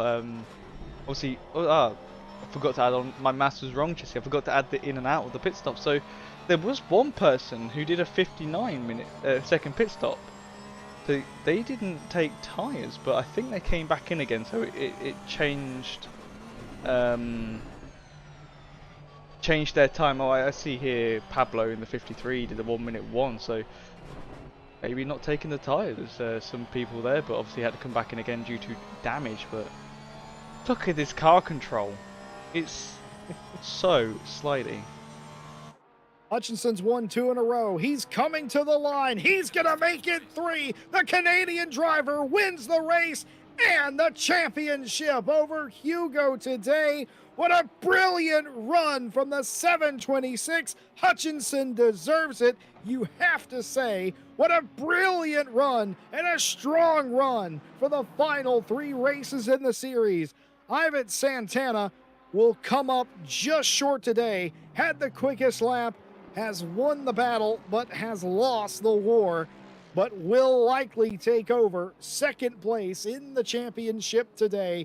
Brilliant stuff. And Marco Ripper, we haven't talked at all about the 666 Mercedes, but they're going to take home third place. They got by Morgan McCall and will get the final podium spot in the pro class. Incredible driving by our podium contenders. Bach will get P8 for the GTR. Simonara, by the way, does finish in 5th place to round out the top 5. And Florian Browers will win the race in the silver class and make up some positions in the final standings. Fox will do the same, finishing in P2. And Tio Anton will come across the line and win the silver championship here today in the GT America Challenge. What a final race. It was a restart. It was a lot of drive-through penalties that were cleared. It was a rough race, but you have to say all of our podium finishers and winners today definitely deserve the wins that they have gotten. Incredible final round. I'm glad we did this now.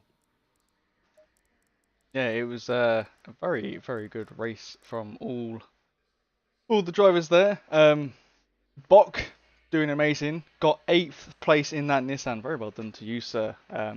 Nissan showing that he's pretty good for these American tracks. And then congrats to the Tenacious Tortoises for them being in the old Porsches and the old McLarens. So very well done. But obviously Hutchinson he wins again, but doesn't get the fastest lap of round 4. But doesn't matter. He wins it outright, I would say so there, Jesse, if Mass is correct. But yeah, well done to all drivers. A very amazing championship we have seen here these past 4 weeks. Official standings confirmed. Hutchinson wins the race. Santana second with the quickest lap of the race. Ripper P3, McCall 4th, Simonara rounds out your top 5, Arlavi 6th, Phil Malter 7th, Bach 8th, Dauber 9th, Browers wins it in the silver class in P10, Fox second in that class in silver, Anton third, and the winner of your championship, McDonald, Lindrup, Lopez, Garcia, Pimlott, Radosevic, Scheckerman, Kerrigan, the what appears to be the 4th place car, the 28 McLaren. Well, actually, no, I'm incorrect. That's the 27 and not a McLaren. That's the AMR V8 Vantage. It rounds out your top 20 in the race. We're stalling for time here, wondering if we're going to get some driver interviews and maybe be able to show you the official final standings. Don't go anywhere. In the meantime, a little bit of housekeeping here. A big thank you to AK Informatica for providing our server solutions, driver61.com. You can get 25% off your driver coaching by going to driver61.com and using our discount code link in the description. Driver coaching can make you a better and quicker racing driver. It's worked for a lot of the admin team here at RCI. And of course, Fanatec.com. You can use our affiliate link when making purchases of quality sim racing hardware at Fanatec.com. Doesn't cost you a penny, and it helps us with things like server cost when you use it because it tells Fanatec that we sent you. We definitely would appreciate that. Folks, it's been a fantastic series. We would like to thank you all for being with us, and we invite you for one last time for the GT America Challenge to like, subscribe, hit the bell for more GT racing action. More racing action in the month of August. Normal service on Fridays will resume, and much like that, so will more of the series as we come off the summer break. The upcoming Night Owl series will not be broadcasted. Our very own race admin Ted Edwards will be in the race himself, and there's still time. You've got a precious few hours to sign up for that to get in for race number one. Do your pre-queue in the next couple hours. Otherwise, you'll have to wait a week and miss round number one. Many other series up on racerci.com. That's RACERCI.com. You can join any series in progress at any time. Let's talk to our silver champion, Ted.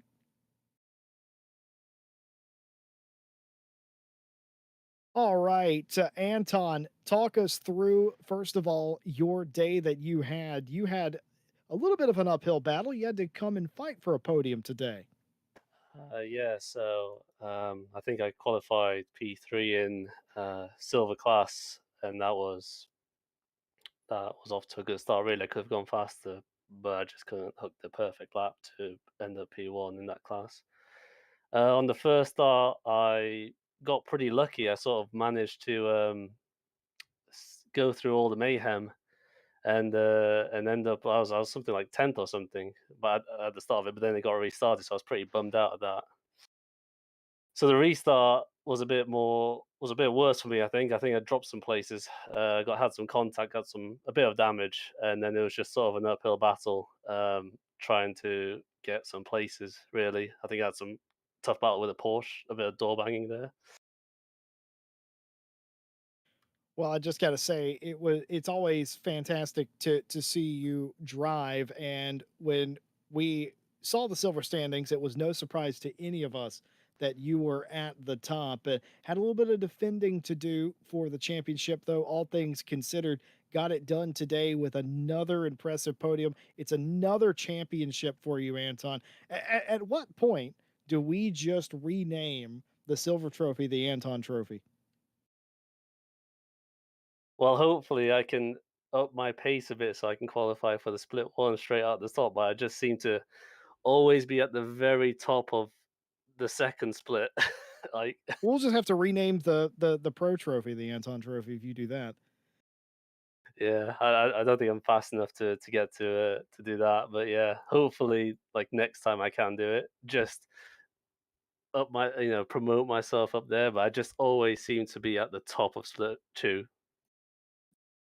Well, I gotta say, it is impressive to see you drive. You're almost always in and around the top 10, and you do fantastic work.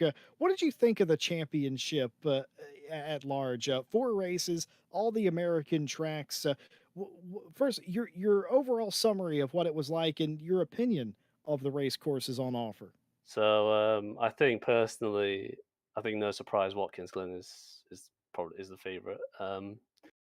It's a really nice flowing track, high speed, and it's quite challenging, especially the bus stop. So where you don't want to mess that up.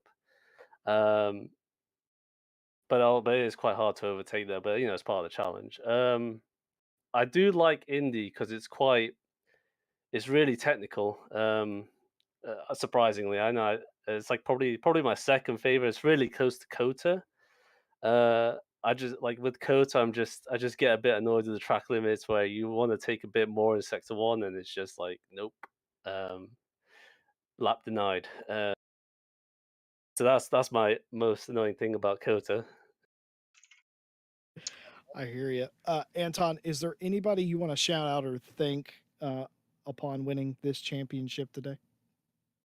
I think well RCI for hosting it, and I had some pretty good fights down in the other like races that were unstreamed in the second split.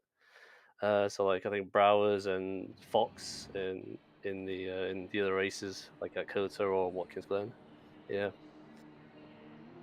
Well, thank you so much, Anton, for participating. Ladies and gentlemen, your champion in the silver class of the GT America Challenge, Teo Anton, congratulations. All right, thank you all.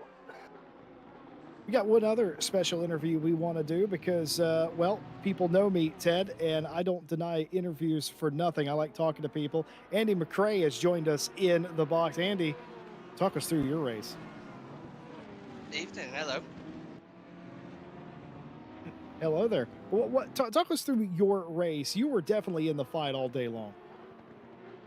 Well, listen, I mean, I suppose someone's got to come last, haven't they? But the thing that was good for me was I was able to push out the times that I wanted to push out. I felt confident in the car at the end of the day.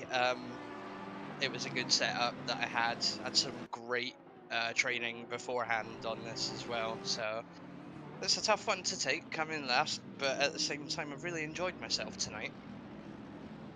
That's awesome. And it's just we told Anton, we love having the silver class on display. It's just as interesting as racing is concerned as anything else. I got to ask you, the initial restart of the race, were you happy or with that decision to restart, or would you have rather the first start continue? I was 100% happy with that restart because I think after having just about squeezing through that pile up, there were a few dinks between people. Not to mention I went off wide as well and probably took damage to the car, so it was quite nice to get that chance to go again at it. And finally, what are your thoughts on the tracks that are on offer with this DLC? Was there anything that surprised you? Do you have a favorite, or just your overall summary of what it was like in this 4-race series?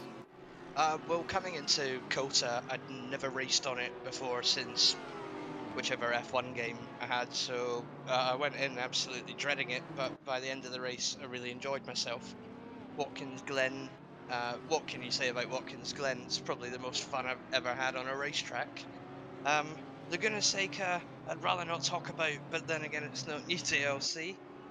Indianapolis was more doing the 8 hour with RCI and this one as well. It was more nostalgia. I haven't raced on Indianapolis since it was last in a Formula One game, so this was really cool to come back to. Absolutely fantastic. Andy, do you have anybody you want to shout out, give thanks to? I would like to personally thank Snooty for his tips last week on driving, and Jamie for sitting down with me on Monday night and helping me through Indianapolis to get a cleaner lap out of the car and a quicker time. And overall, thanks to RCI for putting the America Championship together. It's a great little championship. Good evening. Fantastic. Thank Hello. you, Andy McRae, and good luck in the future endeavors. We'll be watching with very interested eyes for that. Thanks for coming in and talking to us. Thank you very much. Take care, guys. And you heard the voice of Brian Scheckerman. Scheckerman, you were on the march in that race. Talk us through it. It was a bit of a chaotic start. Even the second start was chaotic in the backfield. I spun at like lap 2 or 3, and I had to fight back from that. What was it?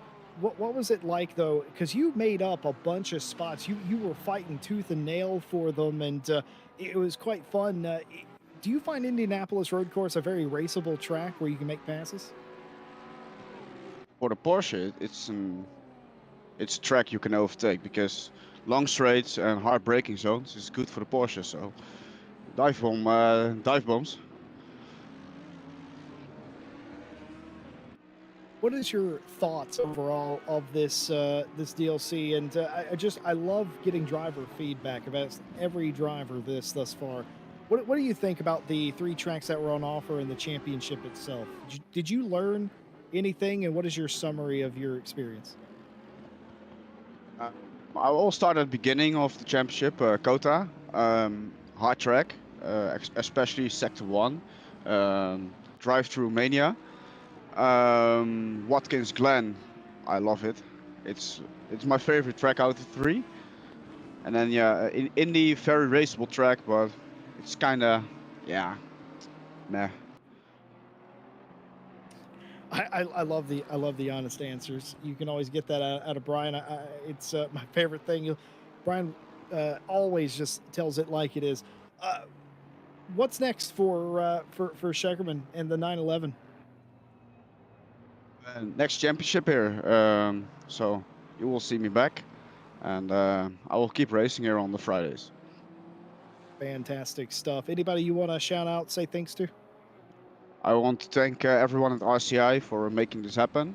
The admins for the servers, the commentators for the amazing commentary. Just everyone at RCI, stewards.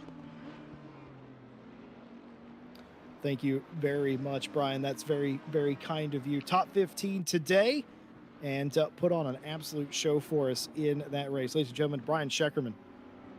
Thank you, and have a good night. Well, before we go, we got one more piece of business left for you, and that's the final championship standings. And they look a little something like this.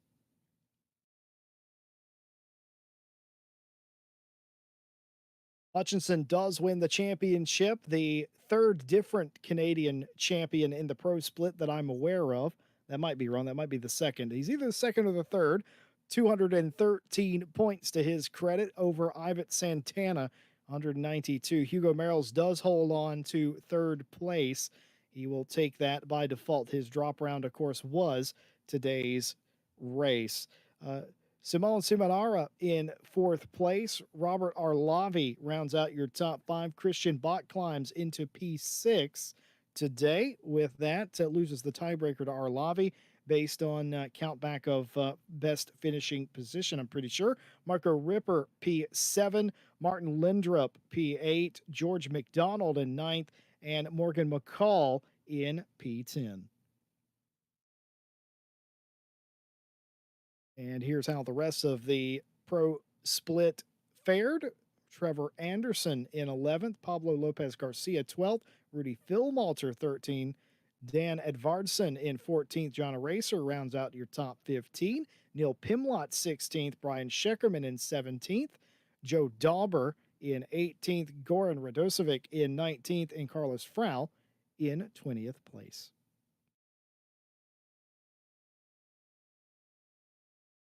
Outside the top 20, Sim Smeets, Tom Watts, Dominic Joy, Ivo, Michael Herman Frey, Jordan Daly are your final finishers. Everyone else had retired from the championship.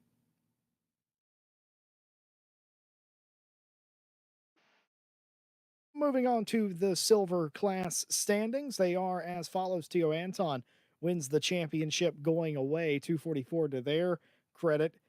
Gareth Fox does take home second place, and Florian Browers does bump up to P3.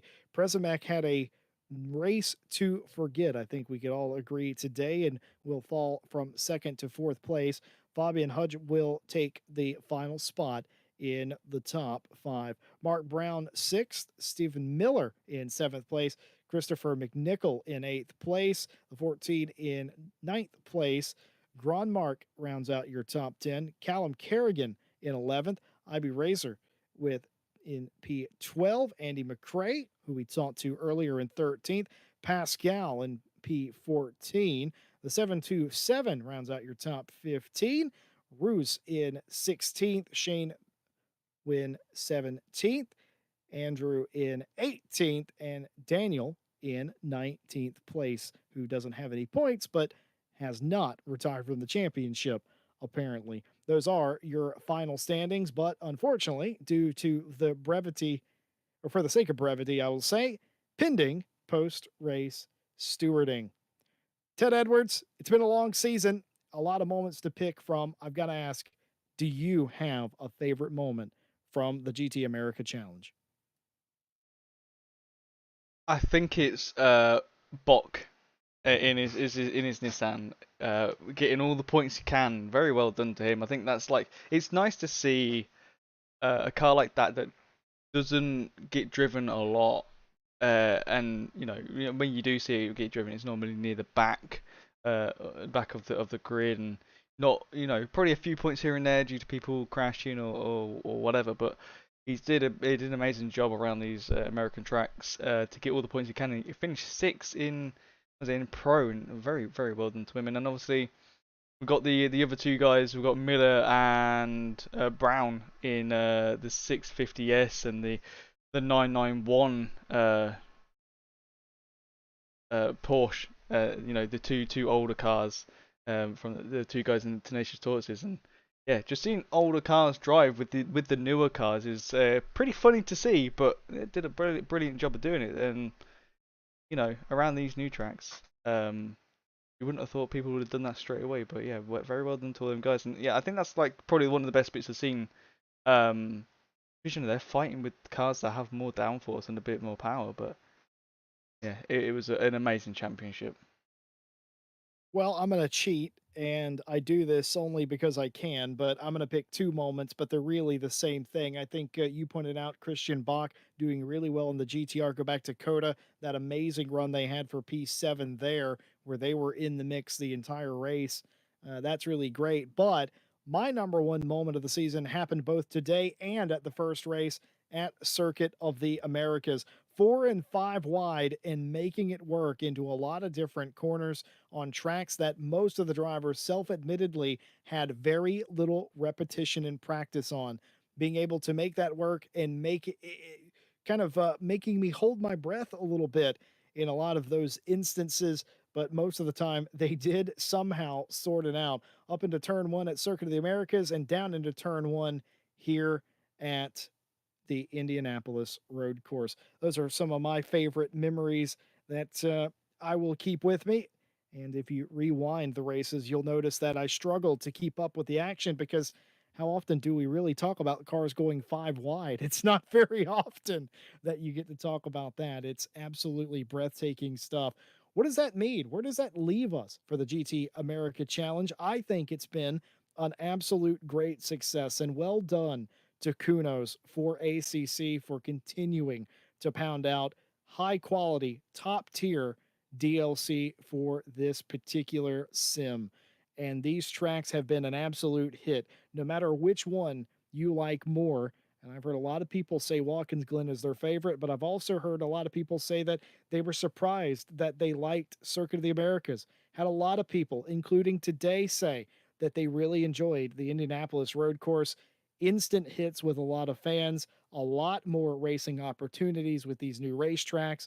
They will, of course, be filtered in to future championships here at RCI TV.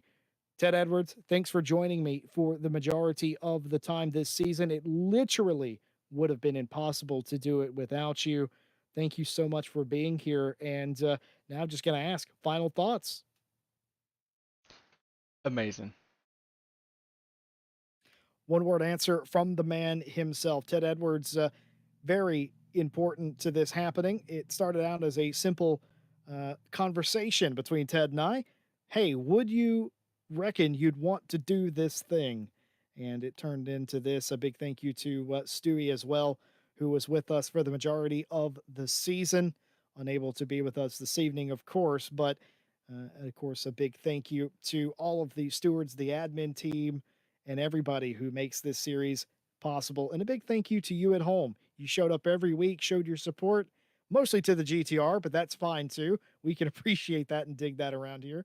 But thank you so much for your kind messages and being a part of RCI TV. Almost said racerci.com again. Don't know why I'm doing that today.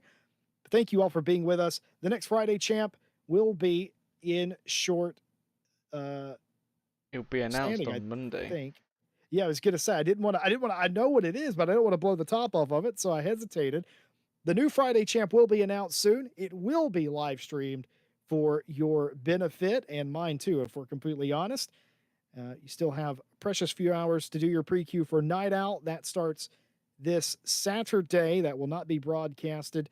And of course, a lot of other championships going on as well. RaceRCI.com. Stay up to date.